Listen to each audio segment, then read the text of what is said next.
ফাল্গুন 1320 ইমাম শৌকত বলদের শ্রমিক ঘুরপাই গিয়েছি।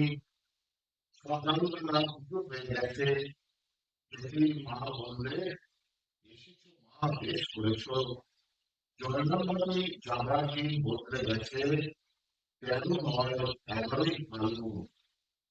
কাজ করতে এলে আমি শোক হরণ নিয়ে এসেছে।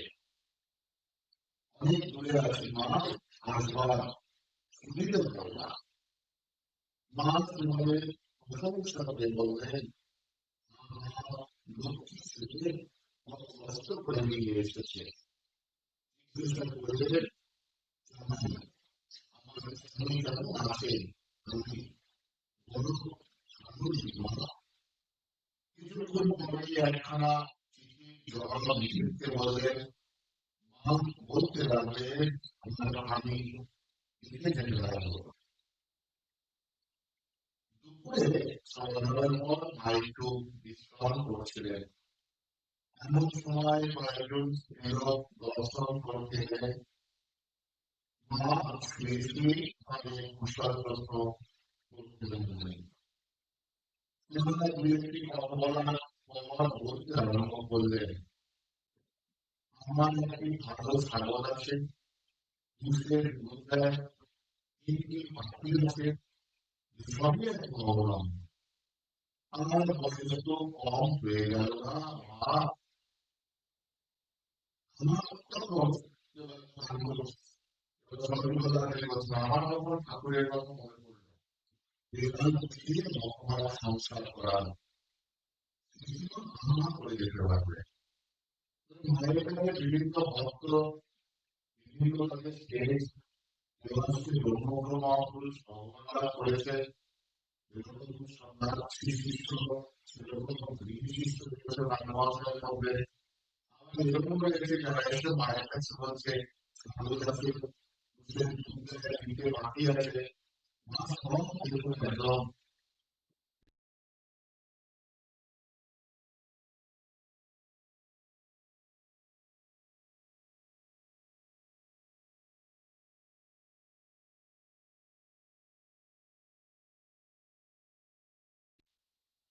বৈঠার বেলা একটু উঠে আসতে আমরা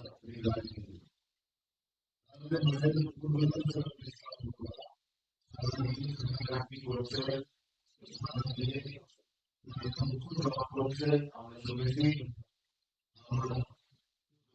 যখন বিশ্বকালের সময় আমরা দেখি আমাদের কাছে বিভিন্ন তারা মহিলাকে আসছে, যারা মায়ের অন্তর্মূলে ছিল, তারা মায়ের কাছে কথা বলছে, তাদের দুঃখ, তাদের সংসারের বিভিন্ন কথা মানুষ শুনছেন, কখনো কিছু উত্তর দিচ্ছে, কখনো ভাষা করে যাচ্ছে।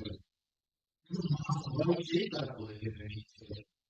মা তো কোয়ালিফিকেশন দেখতে না, সময় ঠাকুরকে বলি, দক্ষিণেশ্বরের ঠাকুর আছে, আমাদের করে লিস্টও জায়গা হতো না। মায়ের কাছে দেখুন, সবাই মায়ের কাছে আসছে।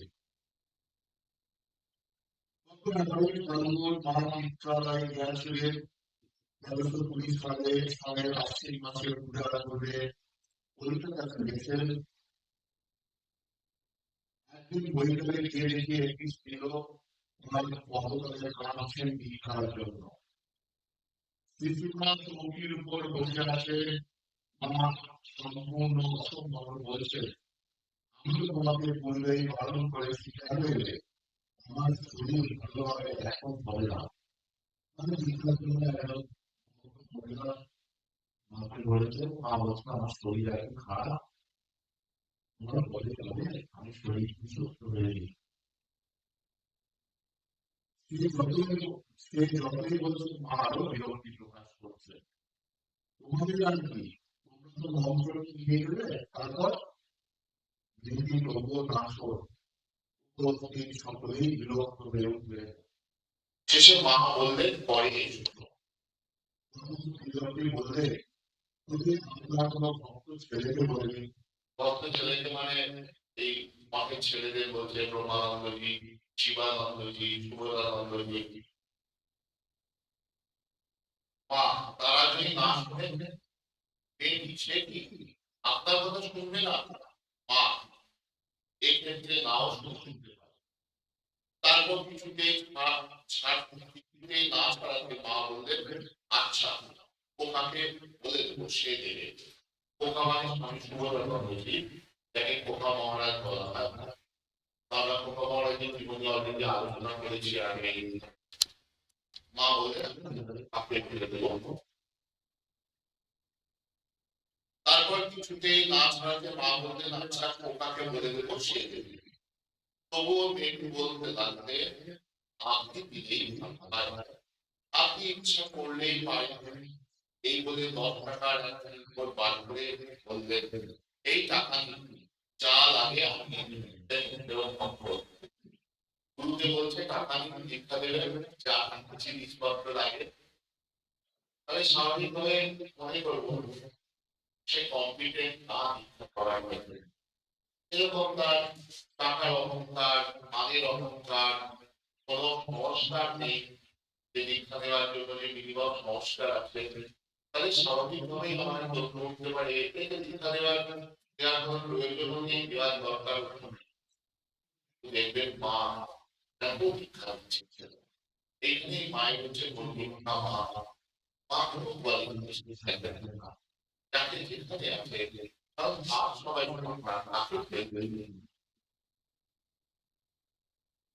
মা এবার তাকে ধমকে বললেন, কি আমাকে টাকার লোক দেখাচ্ছ না, আমি টাকাই করি না, যাও টাকা নিয়ে যাও, এই বলে উঠে গেলেন। তারপরে মা তো আমাকে বলে দিলেন, আমি টাকাই করি না। তার মানে আমরা যদি ভাবি ভগবানকে টাকা দিয়ে, জিনিসপত্র দিয়ে ভগবানকে আমরা খুব ভালো করে টাইট করে ধরে রাখবো, ওরা পারবে না। তাহলে মা টাকাই বলেন না, মা সেটা বলেন, মা ভালোবাসায় বলেন, মা ভক্তিতে বলেন। পরের শ্রীলোকটি অনেক উন্নয়ন হলো, মহাসমিতির দীক্ষা হবে। মেয়েটি তো বিদায় দিলেন। মা এইবার পাশের ঘরে এসে আমাকে ডাকলেন, এসো মা, এই ঘরে এসো, এতক্ষণ তোমাকে একটা কথাও জিজ্ঞাসা করতে পারিনি, কেমন আছো। দেখুন একটা ছোট্ট জিনিস লক্ষ্য করা, এরকম ঘটনার পরের জিনিসটা কি, মা সরজবালা দেবীর কাছে আসছে। স্বাভাবিকভাবেই মনে হয় আমাদের ক্ষেত্রে হলে আমরা তখন ওই ইতিহাস ঘটনা বলতাম, এই মেয়েটি দেখলে কেমন, সেরকম সারাক্ষণ জ্বালিয়ে গেল। মা একটাও কথা বলতো না। দেখুন, যে কোনো মানুষ মানুষের শরীর হচ্ছে এই প্রমুখ মহাপুরুষ হলেও এরকম ভাবে সে গুরুকে ডাকা দিচ্ছে, এই দিচ্ছে, তার ফল সেই যখন চলে যাচ্ছে, তারপরে মা কোনো সেই বিষয়ে কোনো টপিক একদম অন্য টপিক। মানে মায়ের ভেতরেও এতটুকু দান করে নিজের সন্তান, নিজের সন্তান তো আমরা দেখি ছোট ছেলে একটা বড় ছেলে, আমি বড় ছেলে একটা মেয়ের কাছে মেয়ে গেলে দেখি তো তারা এমন করলো, মায়ের কাছে কোনো কমপ্লেন নেই।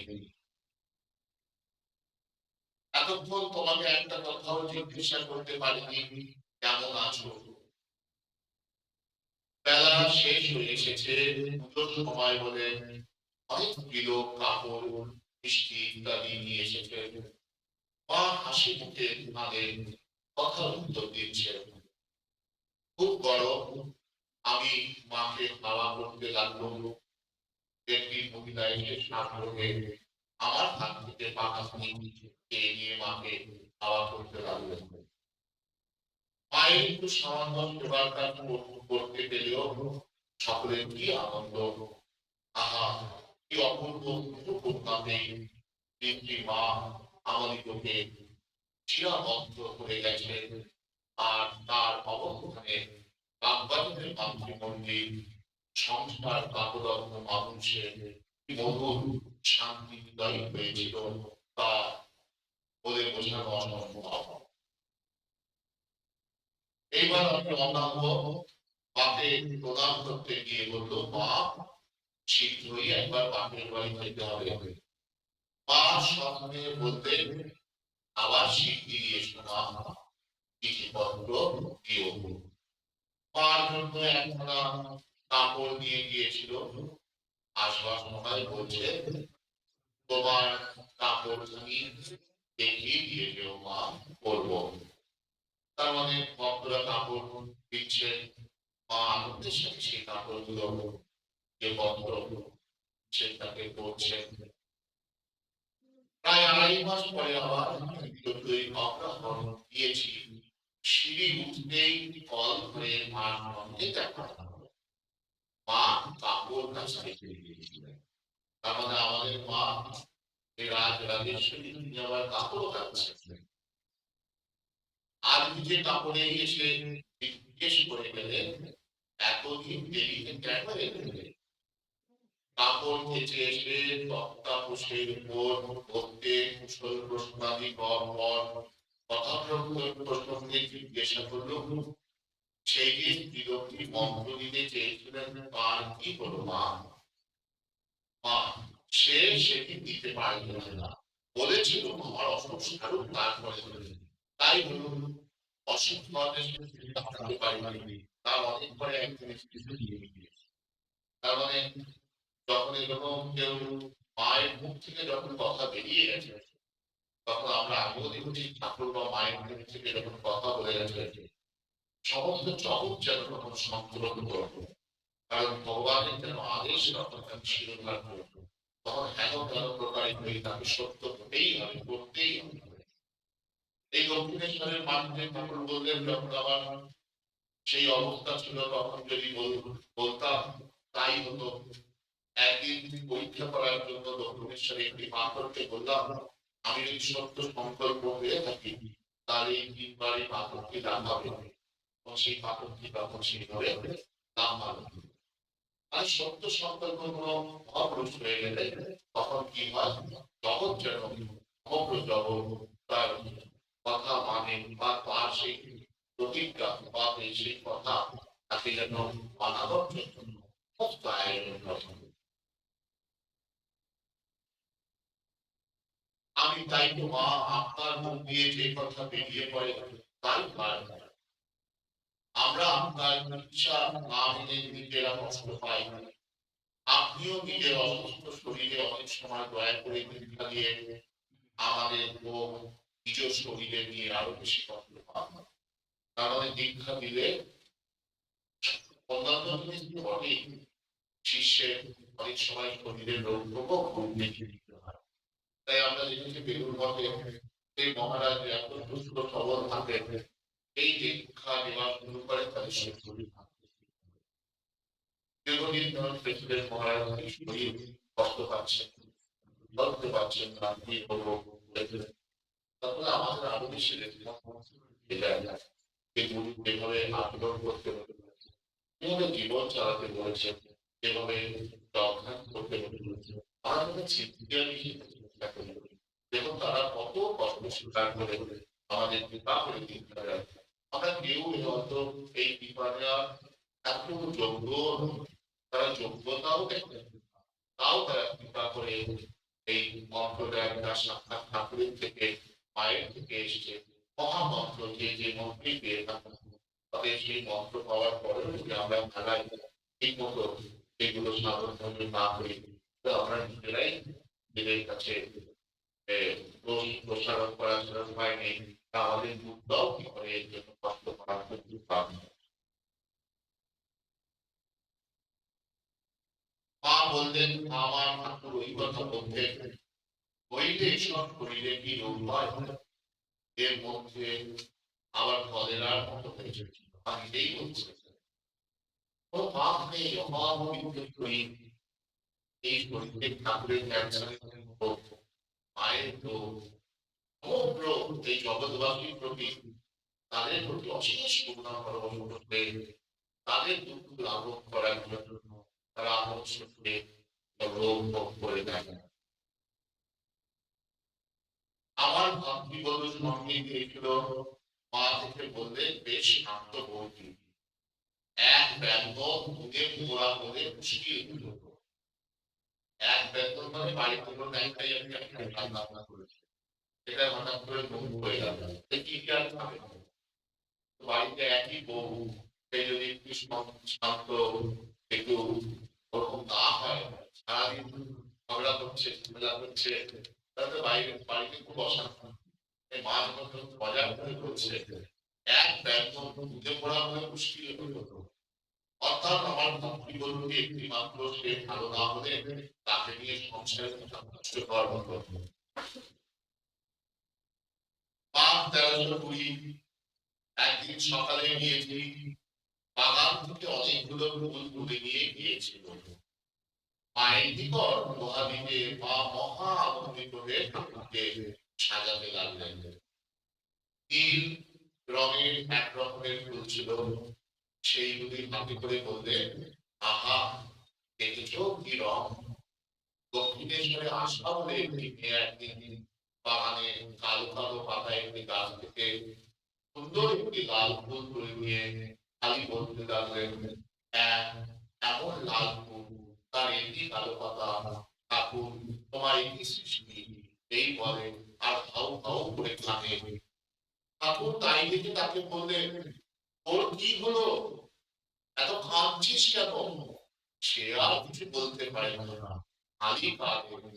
তখন ঠাকুর তাকে অনেক কথা বলে বুঝিয়ে করেন। তার মানে দেখুন এই দক্ষিণেশ্বরে কত রত্ন পেয়ে গেছেন, কত লীলা হয়ে গেছে। আমরা খুব অল্প ঘটনাই জানি। তো আশা বলে তার মানে এখানে দক্ষিণেশ্বরে একটি মেয়ে, তার কতটা আমরা আর কোথাও দেখি না।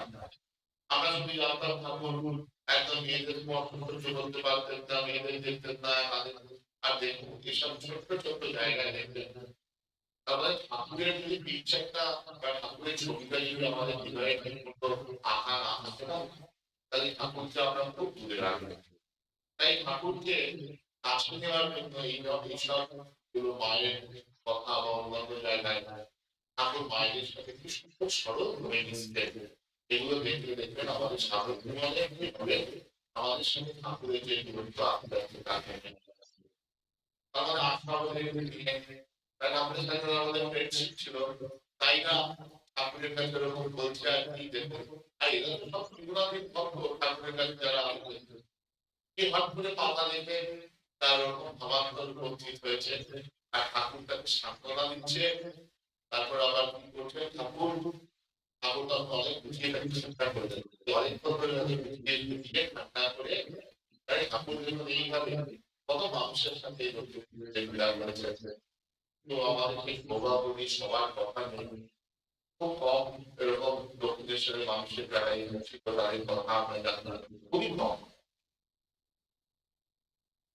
আহা এই ফুলগুলো কেমন নীল রং দেখো, ফুল না হলে কি ঠাকুর মানায়। এই বলে মা অঞ্জলি অঞ্জলি ফুল নিয়ে ঠাকুরকে দিতে লাগলেন। প্রথমবার দেবার সময় কয়েকটি ফুল সহসা তার নিজের পায়ে পড়ে গেল দেখে বললে, ও মা আগেই আমার পায়ে পড়ে গেল। আমি বললাম, তা বেশ হয়েছে, তবে ভাববো তোমার কাছে ঠাকুর বড় হলেও আমাদের কাছে তোমরা দুই এক। একটি বিধবা মহিলা এসেছেন। মা তার কথা জিজ্ঞাসা করলো, মাকে তার কথা জিজ্ঞাসা করলো। মা বললে, মাসখানেক হলো দীক্ষা নিয়েছে। পূর্বে অন্য গুরুর নিকট দীক্ষিত হয়েছিল, তা আমার মনের ভ্রান্তি আবার এখানে নিলেন।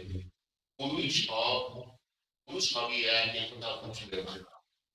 তার মানে অনেকে আমার কাছে প্রশ্ন করেন এরকম যে কোথাও বাইরে দীক্ষা নিলে আর দীক্ষা হয় কিনা।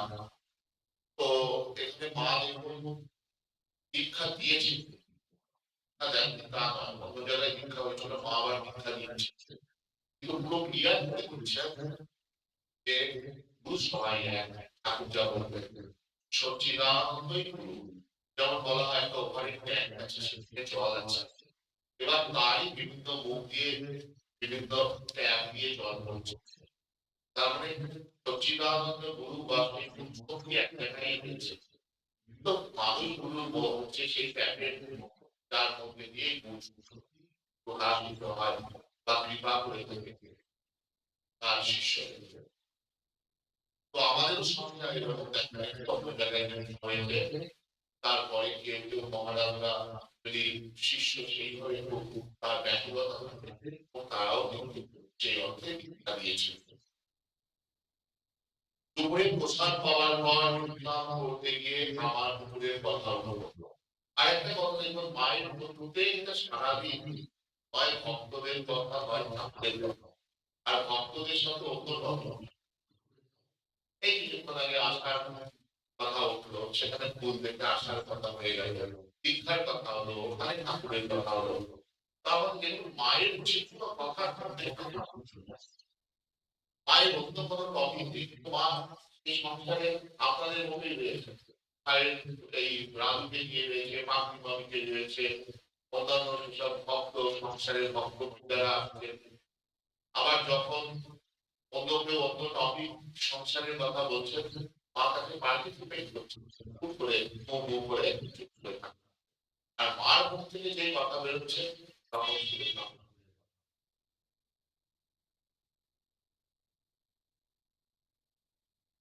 দুপুরে প্রসাদ পর বিশ্রাম করতে গিয়ে আমার ঠাকুরের কথা উঠলো। মা বললেন, ঠাকুর যখন পেটের অসুখ করে খাবার ঠাকুর দিয়েছিলেন, আমি তখন ছেলে মানুষ বৌদি ছিল। ঠাকুর একটু রাত থাকতে উঠে আমাকে বলতেন, কাল এইসব রান্না করবো। তার মানে ঠাকুর সকালে উঠে এইসব ভগবানের কথা বলছেন না, মায়ের সামনে কি কথা বলছেন, কালকে কি রান্না করবে। ঠাকুর রাত থাকতে উঠে আমাকে বলতেন, তার মানে রাত থাকতে উঠে ঠাকুর বলতেন মাকে উপমানে বলতেন না। ধরো আমার পুকুরে ছোট্ট ঘরটা, ছোট্ট সারদা দুনিয়া আছে, প্রায় 18 বছরের ডিফারেন্স। আর ঠাকুর তখন মাকে রাখছে, দেখে মা তো ধর্মা বললো, তারপর টপিক কি, কাল সকালে তুমি আমরা হয়তো খাওয়া দাওয়া করে দেখছি, তো আমাদের ঠাকুরের কাল এইসব রান্না করবো, আমরা তাই রান্না করবো। একদিন মাছ খরচ ছিল না, দিদি লক্ষ্মী মা বলতেন, তা অমনি হলো, নেই তার কি হবে। ঠাকুর তাই দেখে বলছে, সে কি গো, মাছ খরচ নেই, তা 1 পয়সা রাখিয়ে নাও না, যাতে যা লাগে তা বাদ দিতে হবে না। তোমাদের এই তরুণের গন্ধের ব্যঞ্জন খেতে দক্ষিণেশ্বরের মাছের পুরো পায়েসের বাটি ফেলে এলো, আর তাই তোমরা বাদ দিতে চাও। তাহলে তাহলে দক্ষিণেশ্বরে যখন ঠাকুরের জন্য মাছের মাথা এইসব দিত, আর ঠাকুরের জন্য আরেকটা হচ্ছে পারফেকশন কি, তার রান্না করা যখন ঠাকুর যেরকম দেখুন মাকে শিক্ষা দিচ্ছে, রান্নাটাও যখন করা হবে সেটাও তখন হচ্ছে একটা ভগবানকে একটা নিবেদন করবে। মানে এটা খেলায় ধুলায় করে দিলাম, আরতি করে দিলাম, হতে পারে সেখানে হয়তো এইগুলো আপনারই পরিবারের তো খেলে কি হবে, আমাদের রান্নাও যখন করবো আমরা মনে করবো এটা ভগবানের জন্য, এটা আমার পরিবার বা আমার এই ঠাকুরের পরিবারের জন্য। তখন কি হবে, এই রান্না করাটাও একটা সাধনা। তাহলে ঠাকুরের ভোগ শুধু একদিন না, রোজ আমরা ঠাকুরের ভোগ। তো সেই রান্না করার সময় আমরা আগেও আলোচনা করেছি, আমরা ভগবানকে চিন্তা করলাম, তারপর বাড়িতে সবাইকে রাখছি। তাই প্রত্যেকটা রান্নার মধ্যে যাতে ইচ্ছা দরকার ঠাকুর দেখুন সেই দিকটা দেখছেন। সেই দক্ষিণেশ্বরের সাঁতার রেখে যাওয়া, ফিরে আসা, সেইভাবে যেমন ভক্তদের শিক্ষা দিচ্ছেন। আপনি বেলুর মধ্যে দেখবেন যে একদিকে ব্রহ্মচারী সাধুরা যুক্তরাষ্ট্র আর আরেকদিকে একটি মানুষ। এই চতুর্থ রান্নাকে আপনারা বুঝতে পারবেন, আপনার মনে কাপড় দেওয়া রেখে আপনি বুঝতে পারবেন সে এরকম একা। আমরা মঠে আসার পর কত বকা পেয়েছি সাধুদের কাছে, একটু কাপড় ঠিক মতো মেলা না হয়, কিন্তু যদি সমান সমান না হয়, কবি দুটো একটু এদিক থেকে ওদিক করে তাদের বকেছে মহারাজ। এই তো মন এই মধ্যে করবে এইভাবে একটা ছবি এদিকে আরেকটা ছবি বাইরে যেরকম ঘরের সামনে ছবি রেখে চলে যেতাম। তো এইভাবে গুলো আস্তে আস্তে আস্তে আস্তে মানে কিন্তু মানুষ হওয়ার প্রক্রিয়া যেন মতই শিক্ষা দিয়েছে।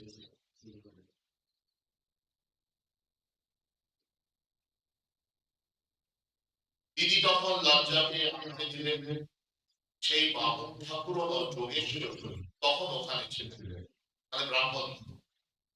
ঠাকুর তাকে মা বলতেন।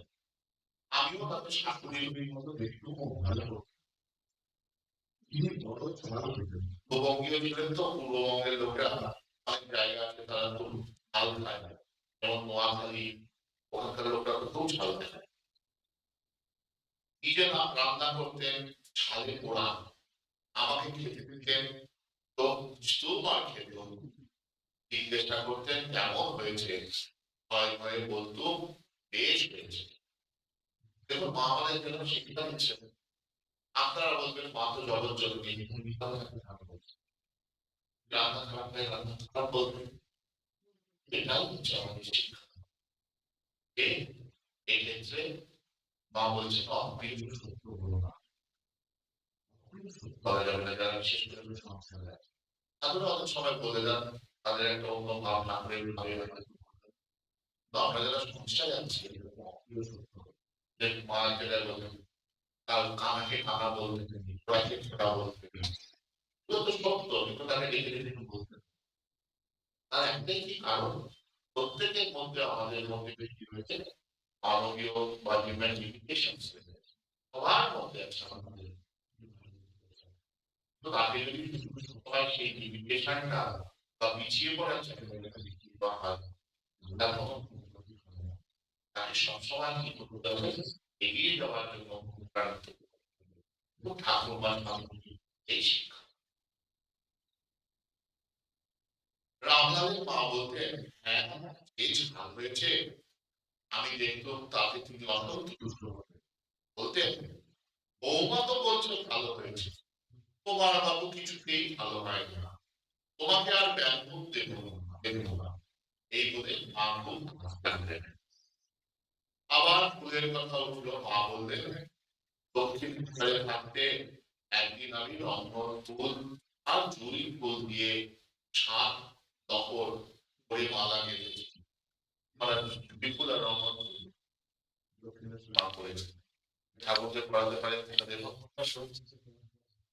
তাহলে দেখো মায়ের প্রত্যেক কথায় ঠাকুর চলে আসছে ছোট ছোট কথা দক্ষিণেশ্বর চলে আসছে আমরা সেই দক্ষিণেশ্বরের মাটিতে বসে মা ঠাকুরের কথা আমাদের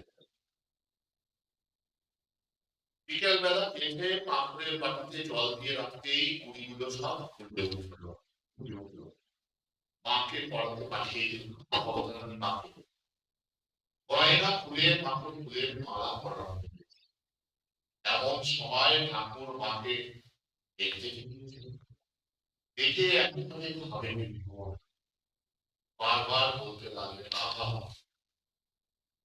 কালো রঙে কি সুন্দরই বানিয়েছে জিজ্ঞাসা করলেন কে এমন মালা গেঁথেছে আমাদের ভালো কিছু করতে হলে আমরা যদি ঠাকুরকে ঠাকুর জিজ্ঞাসা করবেন এই সব করে বানিয়েছে আমরা যদি এইভাবে পরিচালনা ঠাকুর তার জীবনে এই করেছে ঠাকুর জানতেন না মা করেছে এই দেখছে এত সুন্দর জিনিসকে ভগবান কাছে লাগিয়েছে অতএব এই সৌন্দর্যের মধ্যে একটা চিন্তা তার মধ্যে ভাবে প্রকাশ আমরা যত কাজ ভালো মতো করতে পারবো তার মধ্যে আমাদের বিকাশ হবে আধ্যাত্মিক ভাবে বিকাশ হবে জায়গায় ঠাকুর বলছেন নাচ গানকে বা তোদের বিদ্যায় পারদর্শী চেষ্টা করে খুব সহজেই সেটি লাভ তার মানে তার মন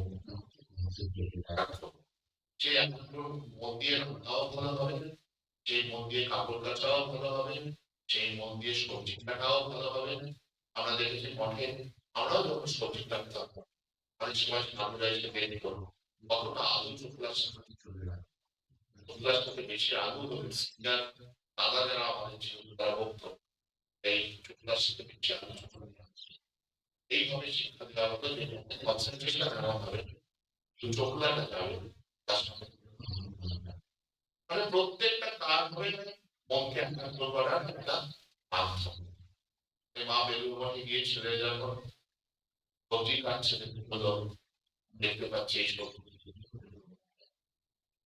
বাইরে আসতে পারো জিজ্ঞাসা করলেন কে আমার মালা গেঁথেছে আমি গেঁথে পাঠিয়েছি একজন বলাতে তিনি বললেন আহা তাকে একবার দেখে নিয়ে এসো মালা পরে মায়ের কি রূপ তুলেছে একবার দেখে যান। বৃদ্ধে সে গিয়ে আমাকে ডেকে নিয়ে গেল। মন্দিরের কাছে আসতে দেখি বলরাম বাবু, মানে বলরাম বসু, আশপুরের বাবু, কলকাতার ভক্তরা, এরা সব মায়ের মন্দিরের দিকে আসছে। আমি তখন কোথায় করি, অত খালি লুকিয়ে লুকিয়ে থাকতে দক্ষিণে। বৃদ্ধের আঁচলটি টেনে ঢাকা দিয়ে তার আড়ালে পেছনে সিঁড়ি দিয়ে উঠতে থাকলো। মানে মায়ের মন্দিরে একটা পেছনে সিঁড়ি আছে, ওই যেন রাধা রাধাকান্ত মন্দিরের দিকে এগোলে এবং আপনি কি অবজারভেশন কিভাবে মাকে করছেন। ও মা, ঠাকুর তার জানতে গেলে বলছেন, মা কোথা দিয়ে যাচ্ছে সকাল ওগুলো ওদিক দিয়ে উঠবো না। সেদিনে মেঝুরি উঠতে গিয়ে পা পিছলে পড়ে পড়েছে। আমাকে বউকে খুব গাইড করছে, আর মেঝুরিটা পড়ে গেল, ছেলেটা তার করতে বলছে কি সবসময় মাকে একদম লক্ষ্য রাখছে, মা যদি পড়ে যায় তার খাদ্যপাত্র কি হবে, উঠতে যাবে। সামনের দিক দিয়ে শোনা, তার ওই কথা শুনে বলরাম বাবুরা পড়ে যান। গিয়ে দেখি মায়ের সামনে ঠাকুর ভাবে প্রেমে গান করে দিয়েছেন। তার মানে আপনি চিন্তা করো, মা পেছনে সিঁড়ি দিয়ে উঠছে, ঠাকুর জানতে পেরে দক্ষিণেশ্বরের রেলিং তখন রেলিং ছিল না, হবে রেলিং এর ওই কাপ দিয়ে দাঁড়িয়ে উপর থেকে বলছে তুমি ওদিক দিয়ে এসো, দিক দিয়ে মেট্রিক করে মারা গেছিল। মা আবার ঘুরে সামনের চাতাল দিয়ে আসছে, আস্তে আস্তে ঠাকুরকে মায়ের সামনে গান করেছে।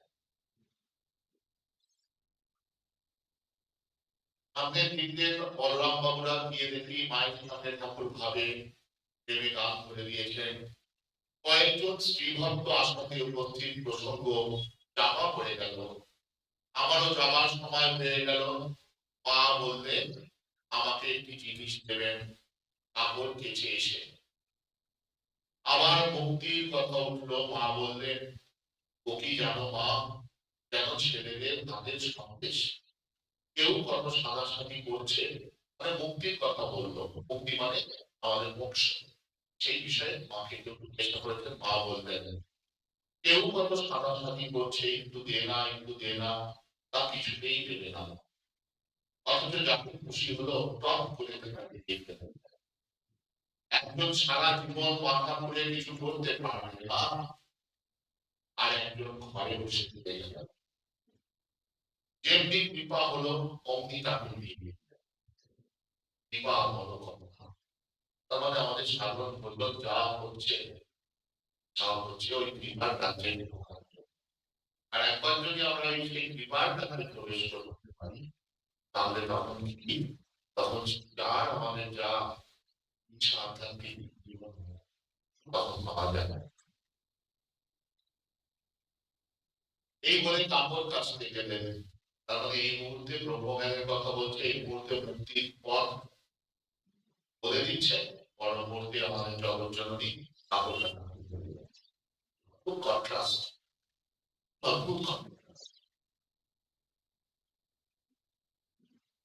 এই বলে কাপড় কাছতে গেলেন।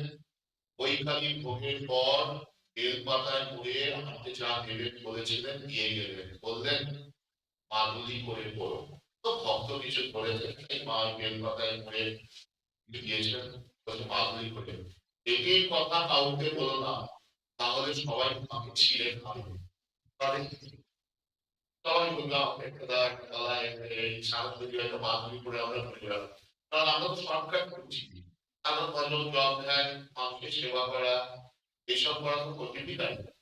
আর কি গলায় একটা মাদুলি করে দেখে মুখটা ছিনিয়ে নেওয়া যায়, হয় কিছু বক্তৃতা পকেটে ভরে নেওয়া যায়, ব্যাগে পাত্রের মধ্যে ভরে নেওয়া যায়, তাহলে তো থাকবে। তাই মা তো জানে বাপে লুকিয়ে লুকিয়ে দিচ্ছে। এটির কথা কাউকে বলো না, তাহলে সবাই আমাকে ছিঁড়ে খাবে। সৃষ্টি মাকে বালিগঞ্জে শ্রীমানের বাসায় যাওয়ার কথা বললো। মা বললেন যাবেন। মা আমায় বললেন আমাকে একটি শীতল পাটি দিও মা, আমি শোবো। আমি সে তো আমার সৌভাগ্য, অবশ্য আনবো, এই বলে প্রণাম করে বিদায় নিল। মা বললেন, আবার এসো। তাহলে যেসব ভক্ত এই যারা মায়ের কাছে যাচ্ছে, মা বারবার বলছে, আবার এসো। যেন কোনো ভক্ত যেন ভুলে না যায়, কারণ মায়ের আদেশ, এই মায়ের আদেশ ঠিক মনে করবে। তো এখানেও আমরা দেখতে পাচ্ছি মাকে কেউ বালিগঞ্জের বাড়িতে ইনভাইট করেছে, তো বলেছে যেতে। মা কালী ইনভিটেশন বলতে, হ্যাঁ তোমার বাড়িতে যাবো। জ্যৈষ্ঠ প্রথম সপ্তাহ 13শে একুশ, আজ মা বালিগঞ্জের বাসায় আসবেন। পূর্বদিন হতে সব বন্দোবস্ত হচ্ছে। মার জন্য পৃথক আসন, নূতন শ্বেত পাথরের বাসন ইত্যাদি কেনা হয়েছে। মা আসবেন। আনন্দে সারা রাত ঘুমিয়ে হলো না। কথা ছিল মা অপরাহ্নে আসবেন। আছে কোনো কারণে তার অন্য মত হয়, সেই জন্য প্রাতেই শ্রীমান বাগবাজারে মার বাড়িতে গাড়ি নিয়ে গিয়ে অপেক্ষা করতে লাগলো। তাহলে মাকে আজকে নিয়ে যাবেন, তাই মার জন্য সব আলাদা ব্যবস্থা, আলাদা আসন, নতুন শ্বেত পাথরের বাসন সব কেনা হয়েছে মায়ের সেবার জন্য। আর আমরা সংসারের কাজ সব সকাল সকাল চুকিয়ে প্রস্তুত হয়ে রইল। মায়ের আসন পেতে চারিদিকে ফুল সাজিয়ে রাখলো। সমস্ত ঘর ভরে গঙ্গা জল ছড়িয়ে দিল। ফুলের মালা গেঁথে রাখলো এবং বড় দুটি ফুলের তোড়া দিয়ে মায়ের আসনের দুপাশে দিল। মানে আমরা এখন যেরকম করছি, যেসব ভক্তদের সৌভাগ্য হয়েছিল মা যখন ষষ্ঠীতে ছিলেন, তারা মাকে ওইভাবে সেবা করেছিলেন। আশা আলাদা আসন, বাড়ি, মায়ের বসার বসে ফুলানি দিয়েছিলেন। বেলা পড়তেই পথ চেয়ে আসি, কখন মা আসবেন। এবার এতক্ষণে সেই শুভ মুহূর্ত, গাড়ির শব্দ হতেই সকলে নিচে নেমে এলো। গাড়ি থামতেই দেখলো মা হাসি মুখ, দেহপূর্ণ দৃষ্টিতে আমাদের পানে চেয়ে আছেন। গাড়ি হতে নামতেই সকলে তার পদধূলি নেবার জন্য ব্যস্ত হলো। তার মানে মা হাসি মুখে ভক্ত বাড়ি যাচ্ছে। ঠাকুর গেছেন ভক্ত বাড়ি বাড়ি, মাও কিন্তু আত্মবিস্তার এরকম গেছেন। ঠাকুরের যা যা দেখুন আদর্শ স্থাপন করেছেন, মা কিন্তু শান্তমূলক চেষ্টা করেছেন এইসব ট্র্যাডিশন আমরা যাচ্ছি। কালকে গেছিলাম মায়ের সঙ্গে গোলাম মা, ছোট মামি, নলিনী দিদি, রাধু এবং 4-5 জন সাধু ব্রহ্মচারী এসেছেন। তার মানে মায়ের সঙ্গে মাও নিয়ে যেতে দেন, একা যেতে না। গোলাম মা, ছোট মামি, নলিনী দিদি, রাধু এবং 4-5 জন সাধু ব্রহ্মচারী। মা বললেন, খেয়েছো তো? আমি কত তাড়াতাড়ি করছি, কিন্তু কিছুতেই আর দেখছে সকালে হয়ে উঠলো না। এতক্ষণে তবে আসা হলো। এই বলে চিবুকে হাত দিয়ে চুমু দিলেন। আমি আর করতে পারলাম না। খাবারের আয়োজন করতে কোন দিন আসতে হবে, আর সব খাবার ইতোপূর্বে ঠিক করা ছিল। উপরে গ্রামোফোনে গান হচ্ছে। কাজ করতে করতে একটু ফাঁক পেয়ে ছুটে গিয়ে দেখি মা কলের গান শুনে ভারী খুশি। আর কি আশ্চর্য কল করেছে বলে বালিকার মতো আনন্দ করছে। ঠাকুরা সব সময় দেখুন আনন্দে, ছোট্ট কিছু জিনিস হলেও তার জিনিস ব্যক্ত করছে, তার ভালো জিনিসটা দেখিয়ে দিচ্ছে, আর সেই ভালোটা নিয়ে আনন্দ করছে। খুব গ্রীষ্ম, মা বারান্দায় শীতল পানিতে শুয়ে আছে এবং তার আশেপাশে সবাই বসে আছে। একটি পাথরের বাটিতে বরফ জল দেওয়া হয়েছে, মা মাঝে মাঝে খাচ্ছে। আমাকে দেখতে পেয়ে মা বললেন, ওগো বরফ জল খেয়ে যাও। মায়ের প্রসাদী জলটুকু খেয়ে ঠান্ডা হয়ে রান্না করে আবার ছুটে বেরোবো। আজ এত তাড়াতাড়ি করেও যেন কাজ আর সেরে উঠতে পারছি না। সন্ধ্যের পর পাশের ঘরে ভোগ সাজানো হলো। তার মানে মা ওই অপরাহ্নে এসেছেন, এখন সন্ধ্যাবেলা এখন মা রয়েছে। মা এসে গোলাপ মাকে ঠাকুরের ভোগ নিবেদন করে দিতে বলতে তিনি বললেন, তুমিই দাও, তুমি উপস্থিত থাকতে আমি কেন? তখন শ্রীমা নিজেই ভোগ নিবেদন করতে বসলেন এবং আহা কি সুন্দর সাজিয়েছে বলে তারিফ করতে লাগলেন। তার মানে যখনই কেউ কিছু ভালো জিনিস করছে মাটাকে অ্যাপ্রিসিয়েট করছে। একটা জিনিস হলো আমাদেরও এই যা করি সেই জিনিস হলো কিন্তু কাজে আমরা পরিপাটি করে করি। এইটা আমরা শিখছি এবং এই পরিপাটি করলে মা অলক্ষে থেকেও মা আমাদের সঙ্গে আছে। কিন্তু আমরা বুঝতে পারি না। মা কিন্তু বলবে না কি সুন্দর সাজিয়েছেন। যে আমরা মায়ের জন্য একটা পছন্দ করতে। এটা আমরা বুঝতে পারছি। আহা কি সুন্দর সাজিয়েছে বলে তারিফ করতে লাগলেন। আরেকটা জিনিস হচ্ছে দেখুন আমাদের সংস্কারে আমরা যদি এগুলো প্র্যাকটিস করি না কারণ আমাদের ঝামেলা ঝগড়ার মূল কারণ হচ্ছে আমরা সবসময় ওদের বসটা দর্শন করেছি। আমরা যদি প্রত্যেকের এই ছোট ছোট ভালো দিকগুলো এগুলো তাদের সামনে বলি সবার সামনে বলি তখন কি হবে এই তখন খুব অ্যাপ্রিসিয়েট পেলে সাধারণ মানুষ চায় তাই হয়। ভোগ দেওয়া হলে মা অন্য সকলের প্রসাদ গ্রহণ করতে বসলেন সকলের আগে মায়ের খাওয়া হয়ে গেল। তার মানে মা দেখছেন ঠাকুরকে দিয়ে তবে তাই আমরাও যদি আগে রান্না বান্না করে আগে ঠাকুরকে বেদার করে মাকে নিয়ে যে রান্নাটাও রোজ করে আর সংসারে রান্না হয় মায়ের জন্য রান্না হয়। আর তারপর ওটাই হয়ে গেল বাড়ির সবাই তো যাই দেবেন সন্তান দেবেন মেয়ে দেবেন তার কাছে লাল দেবেন না এরকম ভাব আমাদের শেখানো হতো তোমাকে এই পাইপগুলো আগে থেকে আলু দিয়ে দেখতে হবে কাজটা গরম চেপে তারপরে যাতে কিছু খুলে না যায় এবং রান্না করে তখন অনেক সময় হয়েছে গরমকালে সেই গরম হচ্ছে না যতবার আপনি দিচ্ছি দেখছি গরম এই জলের মধ্যে গুছিয়ে তারপর তাকে ঠান্ডা করে তারপর দেওয়া হয় দেখছি খুব পাতলা ছিল খুব ফুটে ছিল সবই সুন্দর তো আপনারা যখন সেবা করবে ঠাকুর পাবে ওই গরম খুব মজা মিষ্টি হবে কেন কারণ এরা তো একদম না করে গেছে সবসময় যারা মারা যারা এগুলো অনুভব করেছে তারা বলেছে সেগুলো বলতে হবে যতগুলো করে ঠাকুর নিবেদন করেছে ঠাকুর সত্যি সত্যি বলে আসতো আর যদি খেয়ে জিভে কিছু লাগলো তাহলে একদম এখন কার কথা আমি সেদিনকে পড়ছিলাম তার কি হয়েছে তখন ঠাকুর বলতে কেন পিজা আমাকে একদিন গরম পাইনি এরকম বলছেন ভোগ দেওয়া হয়ে গেলে সকলের আগে মায়ের খাওয়া হয়ে গেল বারান্দায় একদিন খেতে দিদি চেয়ারে বসে মা চেয়ারে বসে আমায় একটু খেতে দেবো আমায় পান দিয়ে যাও তার মানে খাওয়ার পর পান দিয়ে যাও আমি তখন গোলাপ মায়েদের পরিবেশন করছিল তাড়াতাড়ি গিয়ে পান নিয়ে দিয়ে এলো মাকে পান চেয়ে খেতে বলে ঠিক বলছে মা খুব সেবাটা কিন্তু শেখাচ্ছে খাওয়া হয়ে গেল তারপর পান দিতে হয়ে গেল নিজে মেয়েকে শেখাচ্ছে মা চাওয়া মানে কি যে তোমার এখনো খাওয়ার এটা কমপ্লিট হয় আর শেষ হবে পান দিয়ে মুষ্টি দিয়ে তবে শেষ হবে তাই দেখবেন আমাদের সব